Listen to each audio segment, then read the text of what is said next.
Musta mga kaboxing, this is Boy Kalawang TV.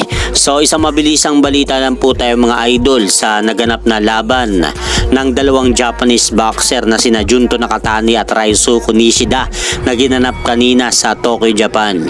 So sa naganap na laban nga na ito mga idol, grabe nga po ang laban ng dalawa sa ibabaw ng lona dahil totoo nga po ang gustong mangyari nitong si Ryosuke Nishida dito kay Junto Nakatani. Kaya dahil nga po sa hiling na laban ni Ryosuke Nishida kay Junto Nakatani ay pinagbigyan nga po mga idol ni Junto Nakatani itong si Ryosuke Nishida. Kaya sa mga late round mga idol na pagpasok ng round 5 at round 4 namamagana nga po ang kanang mata nitong si Ryosuke Nishida at may pagkakataon pa nga po mga idol na ipinahinto muna ng third man in the ring ang laban nila at ipinatingin sa ring physician kung okay pa ba itong mata ni Ryosuke Nishida.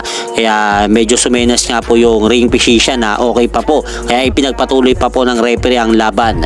Pero pagdating nga po mga idol ng round 5, dito na po muli kumabada si Junto Nakatani ng mga ilang power shot na tumatama talaga sa pagmumukha nitong si Ryosuke Nishida. Kaya pagsapit nga po mga idol ng round 6, dito na po napagpasyahan ng kampo ni Ryosuke Nishida na ihinto na lang ang kanilang laban dahil sa nakakabahalang pamamaga ng kanang mata nitong kanilang alagang boksingero na si Ryosuke Nishida. Kaya dahil po dyan, panalo nga po itong si Junto Nakatani mga idol by round 6 technical decision dahil hindi na nga po kaya pang magpatuloy nitong si Ryosuke Nishida sa kanilang laban.